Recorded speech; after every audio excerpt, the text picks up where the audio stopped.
All right, so let's look at multiplying decimals by the standard algorithm.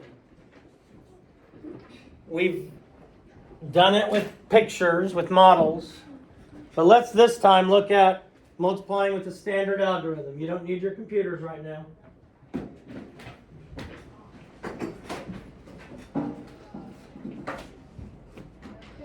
All right, there is a rule as far as figuring out where to place the decimal point so that you don't get it wrong. Go this way.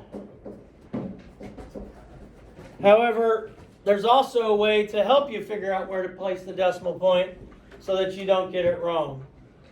If we estimate, which I've said, I went back in time and counted how many times I've said it.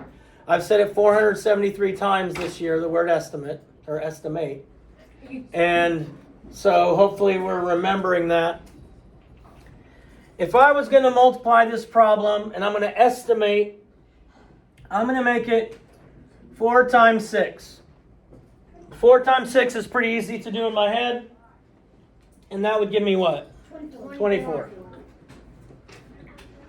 My answer needs to be close to 24. It's going to be, what, less than or greater than 24, my real answer? Less than 24, because I rounded this up. So my answer is going to be a little less than 24.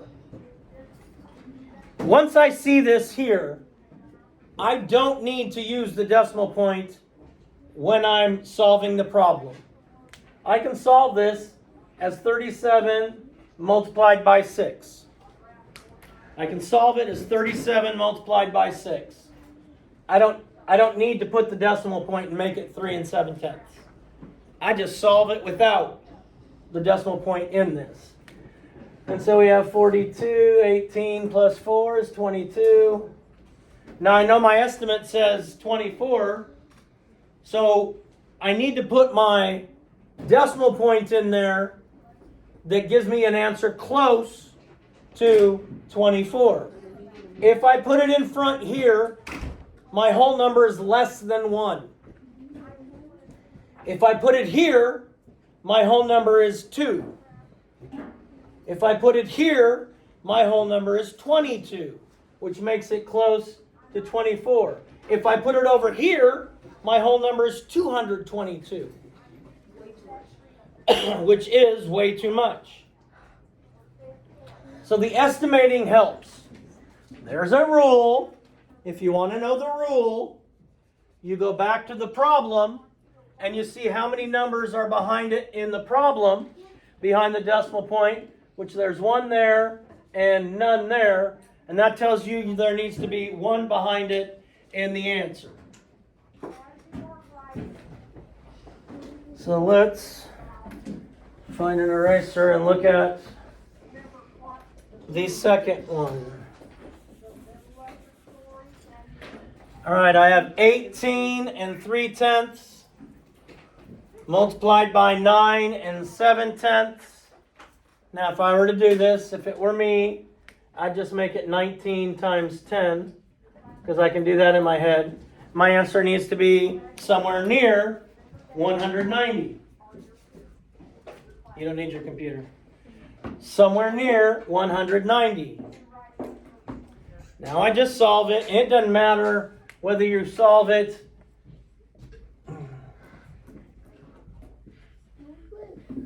using this method.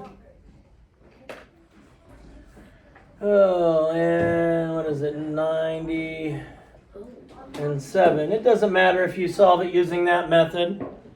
It really wouldn't be outside the box here. Doesn't matter if you solve it using this method or not. It's the best method according to my young friend over there, Knox. Well, this would be 9,000. This would be 700. This would be 7,200. This would be 560, 270, and 21.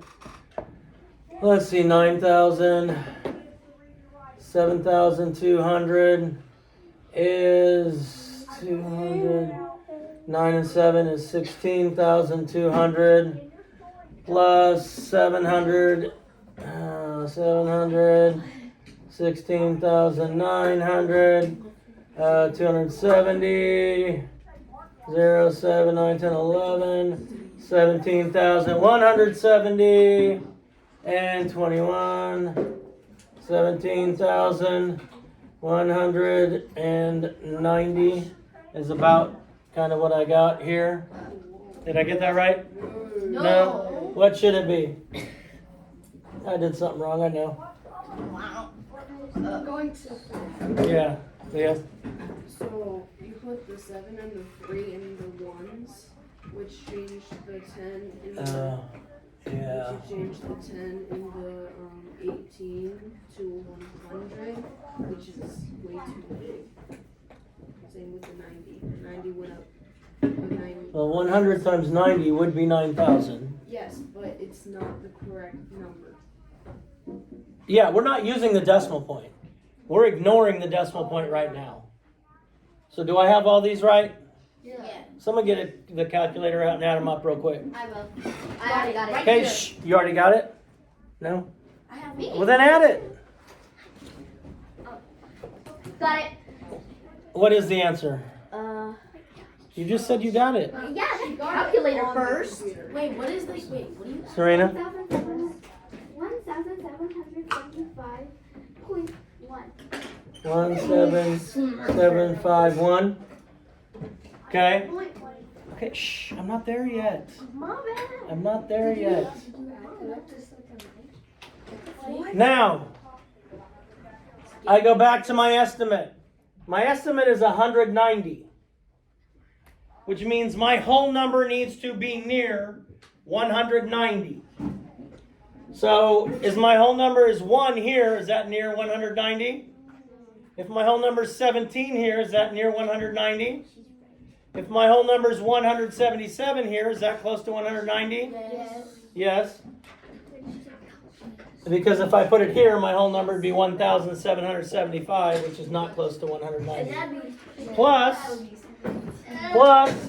there are 2 numbers behind the decimal point in my answer, or in my problem, so there has to be 2 behind it in the answer. Okay? So placing the decimal point shouldn't be the problem if you miss these. If you miss them, you've made some tragic error as far as multiplication. But if I gave you this problem, I shouldn't see the decimal point in any other place if you did the estimating. I hate to estimate, it takes time. Don't care, do it anyway. Don't care, do it anyway. All right, questions on this? I'm not going to do the last 2. I'm going to put this on Friday's Google Classroom so you have it to refer back to. I'm just saying.